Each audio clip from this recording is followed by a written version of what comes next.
ಎಲ್ಲರಿಗೂ ನಮಸ್ಕಾರ ಸ್ನೇಹಿತರೆ, ನಮ್ಮ ಚಾನಲ್ಗೆ ಸ್ವಾಗತ. ಇವತ್ತಿನ ಈ ವಿಡಿಯೋದಲ್ಲಿ 2026ರ ಜುಲೈ ತಿಂಗಳಲ್ಲಿ ಬರುವಂತಹ ಆಷಾಢ ಪೌರ್ಣಿಮಾ ಅಥವಾ ಗುರು ಪೌರ್ಣಿಮಾ ಯಾವ ದಿನ ಬಂದಿದೆ, ಯಾವ ದಿನ ಆಚರಣೆ ಮಾಡಬೇಕು, ಹುಣ್ಣಿಮೆ ತಿಥಿಯು ಯಾವಾಗ ಪ್ರಾರಂಭವಾಗುತ್ತದೆ, ಯಾವಾಗ ಅಂತ್ಯವಾಗುತ್ತದೆ, ಪೂಜಾ ಶುಭ ಮುಹೂರ್ತಗಳು ಯಾವುವು ಹಾಗೂ ಪೂಜಾ ವಿಧಾನವೇನು, ಈ ದಿನದಂದು ಯಾವ ನಿಯಮಗಳನ್ನು ಅನುಸರಿಸಬೇಕು ಮತ್ತು ಈ ಹುಣ್ಣಿಮೆಯ ಆಚರಣೆಯ ಬಗ್ಗೆ ಸಂಪೂರ್ಣ ಮಾಹಿತಿಯನ್ನು ಇವತ್ತಿನ ಈ ವಿಡಿಯೋ ಮೂಲಕ ತಿಳಿದುಕೊಳ್ಳೋಣ ಸ್ನೇಹಿತರೆ.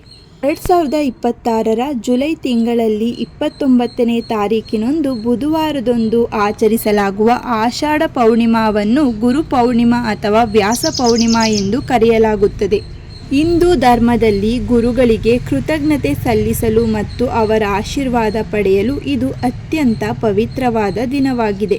ಈ ದಿನಾಂಕ ಅಂದರೆ ಜುಲೈ 29ನೇ ತಾರೀಕು 2026 ಬುಧವಾರದಂದು ಪೌರ್ಣಿಮಾವನ್ನು ಆಚರಣೆ ಮಾಡುತ್ತೇವೆ. ಪೌರ್ಣಿಮಾ ತಿಥಿ ಪ್ರಾರಂಭವಾಗುವಂಥದ್ದು ಜುಲೈ 28ನೇ ತಾರೀಕು 2026 ಸಂಜೆ 6:18 ಪ್ರಾರಂಭವಾಗುತ್ತದೆ. ಪೌರ್ಣಿಮಾ ತಿಥಿಯು ಮುಕ್ತಾಯವಾಗುವಂಥದ್ದು ಜುಲೈ 29ನೇ ತಾರೀಕು 2026 ರಾತ್ರಿ 8:05 ಮುಕ್ತಾಯಗೊಳ್ಳುತ್ತದೆ. ಸ್ನೇಹಿತರೆ, ಗುರುಪೂರ್ಣಿಮೆಯ ಮಹತ್ವವೆಂದರೆ ಈ ದಿನವನ್ನು ಮಹರ್ಷಿ ವೇದವ್ಯಾಸರಾದ ಮಹರ್ಷಿಯ ಜನ್ಮದಿನ ಎಂದು ಆಚರಣೆ ಮಾಡುತ್ತೇವೆ. ಇವರು ವೇದಗಳನ್ನು ವಿಂಗಡಿಸಿ ಮಹಾಭಾರತ ಮತ್ತು ಅನೇಕ ಪುರಾಣಗಳನ್ನು ರಚಿಸಿದ ಮಹಾನ್ ಋಷಿಗಳಿಗೆ ಈ ದಿನ ವಿಶೇಷ ಗೌರವವನ್ನು ಸಲ್ಲಿಸಲಾಗುತ್ತದೆ. ಅಷ್ಟೇ ಅಲ್ಲದೆ ಜೀವನದಲ್ಲಿ ಜ್ಞಾನ, ಸಂಸ್ಕಾರ ಮತ್ತು ಸದ್ಭಾವನೆಯನ್ನು ತೋರಿಸಿದ ಗುರುಗಳು, ಶಿಕ್ಷಕರು ಹಾಗೂ ಹಿರಿಯರಿಗೆ ಕೃತಜ್ಞತೆಯನ್ನು ಸಲ್ಲಿಸುವ ದಿನವಾಗಿದೆ. ಈ ದಿನದಂದು ಗೋಪದ್ಮ ವ್ರತವನ್ನು ಆಚರಿಸಿ ಗೋಮಾತೆಯನ್ನು ಪೂಜಿಸುವುದರಿಂದ ವಿಷ್ಣುವಿನ ಕೃಪೆ ದೊರೆಯುತ್ತದೆ. ಅಷ್ಟೇ ಅಲ್ಲದೆ ಸತ್ಯನಾರಾಯಣ ಪೂಜೆಯನ್ನು ಮನೆಯಲ್ಲಿ ಮಾಡುವುದರಿಂದ, ಕಥಾಶ್ರವಣ ಮಾಡುವುದರಿಂದ ಕುಟುಂಬದಲ್ಲಿ ಸುಖ, ಶಾಂತಿ ಹಾಗೂ ಸಮೃದ್ಧಿಯು ನೆಲೆಸುತ್ತದೆ. ಮಹಾಭಾರತವನ್ನು ಬರೆದ ಮತ್ತು 4 ವೇದಗಳನ್ನು ವಿಂಗಡಿಸಿದ ಮಹರ್ಷಿ ವೇದವ್ಯಾಸರ ಜನ್ಮದಿನವನ್ನು ಈ ದಿನದಂದು ವ್ಯಾಸ ಪೌರ್ಣಿಮಾ ಎಂದು ಆಚರಣೆ ಮಾಡುತ್ತೇವೆ. ಗೌತಮ ಬುದ್ಧನು ಜ್ಞಾನೋದಯದ ನಂತರ ಸಾರನಾಥದಲ್ಲಿ ತನ್ನ ಮೊದಲ ಧರ್ಮೋಪದೇಶವನ್ನು ನೀಡಿದ್ದು ಇದೇ ಆಷಾಢ ಪೌರ್ಣಿಮೆಯ ದಿನದಂದು. ಜೈನ ಧರ್ಮದಲ್ಲಿ ಮಹಾವೀರ ಸ್ವಾಮಿಗಳು ತಮ್ಮ ಮೊದಲ ಶಿಷ್ಯರಾದ ಗೌತಮ ಸ್ವಾಮಿಗಳಿಗೆ ದೀಕ್ಷೆ ನೀಡಿದ ದಿನವೂ ಇದೇ ಆಗಿದೆ. ಜುಲೈ ಹುಣ್ಣಿಮೆಯಂದು ಆಚರಿಸಲಾಗುವ ಗುರುಪೂರ್ಣಿಮೆಯು ಹಿಂದೂ ಧರ್ಮದಲ್ಲಿ ಅತ್ಯಂತ ಮಹತ್ವದ ದಿನವಾಗಿದೆ.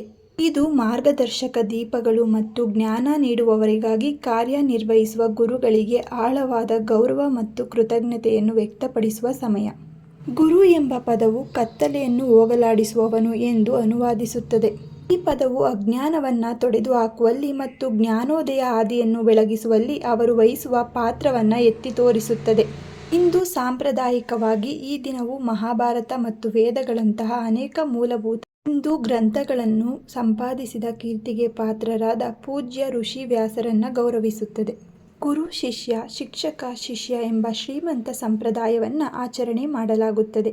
ಇಲ್ಲಿ ವಿದ್ಯಾರ್ಥಿಗಳು ತಮ್ಮ ಜ್ಞಾನ ಮತ್ತು ಆಧ್ಯಾತ್ಮಿಕ ಬೆಳವಣಿಗೆಗಾಗಿ ತಮ್ಮ ಗುರುಗಳಿಗೆ ಅಪಾರ ಋಣಿಯಾಗಿದ್ದಾರೆ ಎಂದು ಒಪ್ಪಿಕೊಳ್ಳುತ್ತಾರೆ. ಇದು ಗುರುಗಳಿಗೆ ಅರ್ಪಣೆ, ಪ್ರಾರ್ಥನೆ ಮತ್ತು ಸೇವಾ ಕಾರ್ಯಗಳಿಗೆ ಒಂದು ದಿನವಾಗಿದ್ದು, ಕಲಿಕೆ ಮತ್ತು ಸ್ವಯಂ ಅನ್ವೇಷಣೆಯ ಜೀವಿತಾವಧಿಯ ಪಯಣದಲ್ಲಿ ಅವರ ನಿರಂತರ ಆಶೀರ್ವಾದ ಮತ್ತು ಮಾರ್ಗದರ್ಶನವನ್ನು ಪಡೆದುಕೊಳ್ಳುತ್ತೇವೆ.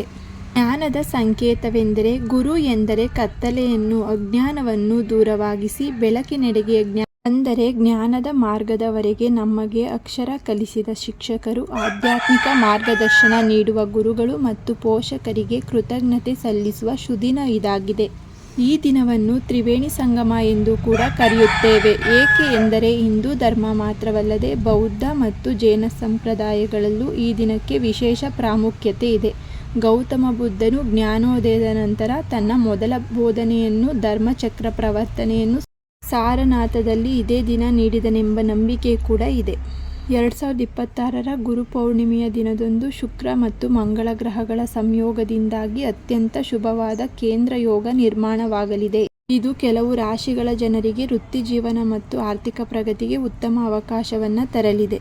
ಆಷಾಢ ಪೌರ್ಣಿಮೆ ಅಥವಾ ಹುಣ್ಣಿಮೆಯ ಪೂಜೆಯು ಹಿಂದೂ ಧರ್ಮದಲ್ಲಿ ಅತ್ಯಂತ ಪವಿತ್ರ ಮತ್ತು ಮಹತ್ವದ ಆಚರಣೆ ಆಗಿದೆ. ಇದನ್ನು ಮುಖ್ಯವಾಗಿ ಶ್ರೀ ಸತ್ಯನಾರಾಯಣ ಸ್ವಾಮಿ ಮತ್ತು ಲಕ್ಷ್ಮೀ ದೇವಿಯ ಅನುಗ್ರಹಕ್ಕಾಗಿ ಆಚರಣೆ ಮಾಡಲಾಗುತ್ತದೆ. ಪ್ರತಿ ತಿಂಗಳ ಪೌರ್ಣಿಮೆಯ ದಿನದಂದು ಈ ಪೂಜೆಯನ್ನು ಮಾಡುವುದರಿಂದ ಮನೆಯಲ್ಲಿ ಸುಖ, ಶಾಂತಿ ಮತ್ತು ಸಮೃದ್ಧಿ ನೆಲೆಸುತ್ತದೆ. ಹುಣ್ಣಿಮೆಯ ಪೂಜೆಯನ್ನು ಸಾಂಪ್ರದಾಯಿಕವಾಗಿ ಹೇಗೆ ಮಾಡಬೇಕೆಂದು ಸಂಪೂರ್ಣವಾಗಿ ತಿಳಿದುಕೊಳ್ಳೋಣ. ಪೂಜೆಯ ಸಿದ್ಧತೆ ಮತ್ತು ಪೂಜೆಯಲ್ಲಿ ಪಾಲಿಸಬೇಕಾದ ನಿಯಮಗಳು. ಶುದ್ಧಿ ಆಚರಣೆ. ಪೂಜೆಯ ದಿನ ಬೆಳಿಗ್ಗೆ ಬೇಗ ಎದ್ದು ಪವಿತ್ರ ಸ್ನಾನ ಮಾಡಿ ಮಡಿ ಬಟ್ಟೆಯನ್ನು ಧರಿಸಬೇಕು.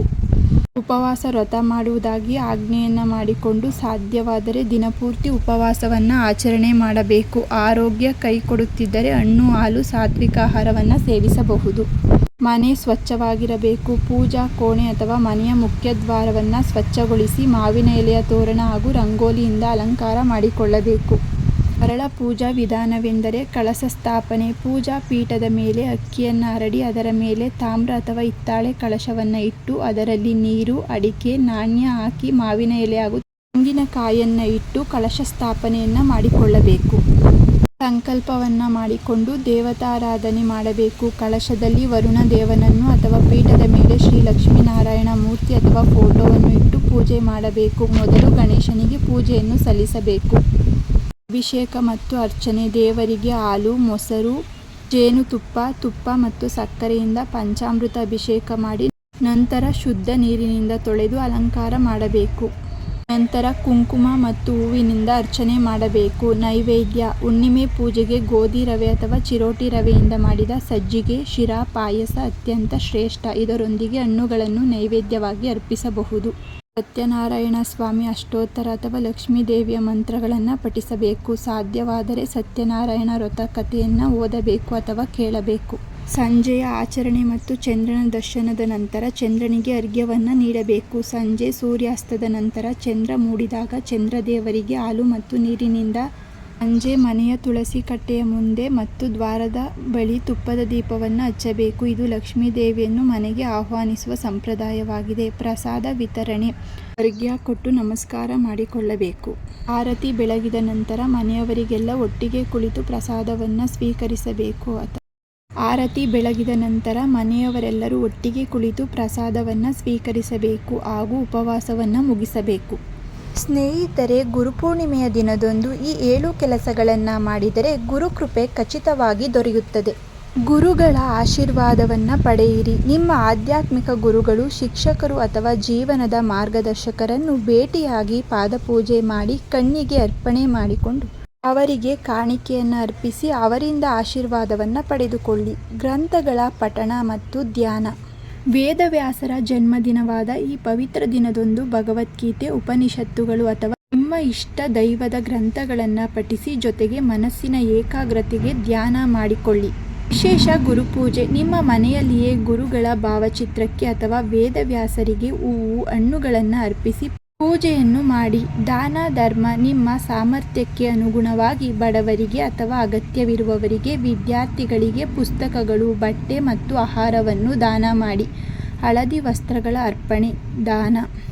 ಜ್ಯೋತಿಷ್ಯ ಶಾಸ್ತ್ರದಲ್ಲಿ ಗುರುವಿನ ಅನುಗ್ರಹ ಪಡೆಯಲು ವಿಷ್ಣು ದೇವಸ್ಥಾನದಲ್ಲಿ ಅಥವಾ ಗುರುಗಳಿಗೆ ಹಳದಿ ಬಣ್ಣದ ಸಿಹಿ ತಿಂಡಿ ಅಥವಾ ಹಳದಿ ಬಟ್ಟೆಯನ್ನು ಅರ್ಪಿಸುವುದು ತುಂಬ ಒಳ್ಳೆಯದು. ಹಳದಿ ಬಟ್ಟೆಯನ್ನು ಅರ್ಪಿಸುವುದು ಶ್ರೇಯಸ್ಕರ. ಗೋವಿನ ಸೇವೆ. ಗುರುಪೂರ್ಣಿಮೆಯ ದಿನದಂದು ಗೋಮಾತೆಗೆ ಹಸಿ ಹುಲ್ಲು ಅಥವಾ ಆಹಾರವನ್ನು ತಿನ್ನಿಸಿ ಸೇವೆ ಮಾಡುವುದರಿಂದ ದೋಷಗಳು ನಿವಾರಣೆಯಾಗುತ್ತವೆ. ಈ ದಿನದಂದು ನಿಸ್ವಾರ್ಥ ಸೇವೆ ಮತ್ತು ಜ್ಞಾನದ ಹಂಚಿಕೆಯನ್ನು ಮಾಡಿ. ನಿಮಗೆ ತಿಳಿದಿರುವ ಯಾವುದಾದರೂ ಉತ್ತಮ ವಿದ್ಯೆ ಅಥವಾ ಕೌಶಲ್ಯವನ್ನು ಇತರರಿಗೆ ನಿಸ್ವಾರ್ಥದಿಂದ ಕಲಿಸಿಕೊಡಿ. ಗುರು ಪೌರ್ಣಿಮೆಯ ದಿನದಂದು ಪೂಜಾ ಮಾಡುವ ವಿಧಾನ. ಬೆಳಿಗ್ಗೆ ಬೇಗ ಎದ್ದು ಸ್ನಾನ ಮಾಡಿ ಶುದ್ಧವಾದ ವಸ್ತ್ರಗಳನ್ನು ಧರಿಸಿಕೊಂಡು ಮನೆಯ ದೇವರ ಕೋಣೆಯಲ್ಲಿ ದೀಪ ಹಚ್ಚಿ ಗುರು ಅಥವಾ ವಿಷ್ಣು ಶಿವನ ಆರಾಧನೆಯನ್ನು ಮಾಡಬೇಕು. ತಮ್ಮ ಗುರುಗಳ ಚಿತ್ರ ಅಥವಾ ಪಾದುಕೆಗಳಿಗೆ ಹೂವು, ಫಲ ಅರ್ಪಿಸಿ ಪೂಜೆಯನ್ನು ಸಮರ್ಪಣೆ ಮಾಡಬೇಕು. ಈ ದಿನದಂದು ಗುರುಸ್ತೋತ್ರ, ವಿಷ್ಣು ಸಹಸ್ರನಾಮ ಅಥವಾ ಶಿವಸ್ತೋತ್ರಗಳನ್ನು ಪಠನೆ ಮಾಡಬೇಕು. ಜೊತೆಗೆ ಹಿರಿಯರ ಪಾದಗಳಿಗೆ ನಮಸ್ಕರಿಸಿ ಆಶೀರ್ವಾದವನ್ನು ಪಡೆದುಕೊಳ್ಳಬೇಕು.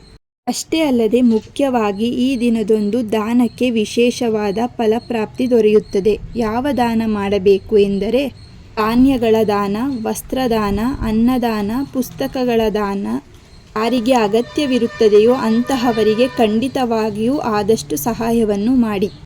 ಮನಃಶಾಂತಿ ಮತ್ತು ಆಧ್ಯಾತ್ಮಿಕ ಬೆಳವಣಿಗೆ ಉಂಟಾಗುತ್ತದೆ.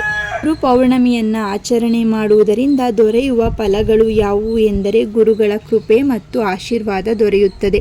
ಜ್ಞಾನ, ಬುದ್ಧಿವಂತಿಕೆ ಮತ್ತು ವಿದ್ಯಾಭಿವೃದ್ಧಿಯಾಗುತ್ತದೆ. ಕುಟುಂಬದಲ್ಲಿ ಸುಖ, ಶಾಂತಿ ಮತ್ತು ಸಮೃದ್ಧಿ ಹೆಚ್ಚಾಗುತ್ತದೆ. ಪಾಪಗಳು ನಿವಾರಣೆಯಾಗಿ ಪ್ರಾಪ್ತಿ ಉಂಟಾಗುತ್ತದೆ. ಪುಣ್ಯ ಪ್ರಾಪ್ತಿಯಾಗುತ್ತದೆ. ಆಧ್ಯಾತ್ಮಿಕ ಪ್ರಗತಿ ಮತ್ತು ಮನಃಶಾಂತಿ ದೊರೆಯುತ್ತದೆ. ಗುರು ಬ್ರಹ್ಮ, ಗುರು ವಿಷ್ಣು, ಗುರುದೇವೋ ಮಹೇಶ್ವರ, ಗುರು ಸಾಕ್ಷಾತ್ ಪರಬ್ರಹ್ಮ, ತಸ್ಮೈ ಶ್ರೀ ಗುರವೇ ನಮಃ. ಗುರು ಪೌರ್ಣಿಮೆಯಂದು ಗುರುಗಳನ್ನು ಗೌರವಿಸಿ ಅವರ ಆಶೀರ್ವಾದ ಪಡೆಯುವುದು ಜೀವನದ ಯಶಸ್ಸು ಮತ್ತು ಸಾರ್ಥಕತೆಗೆ ದಾರಿ ತೋರಿಸುತ್ತದೆ.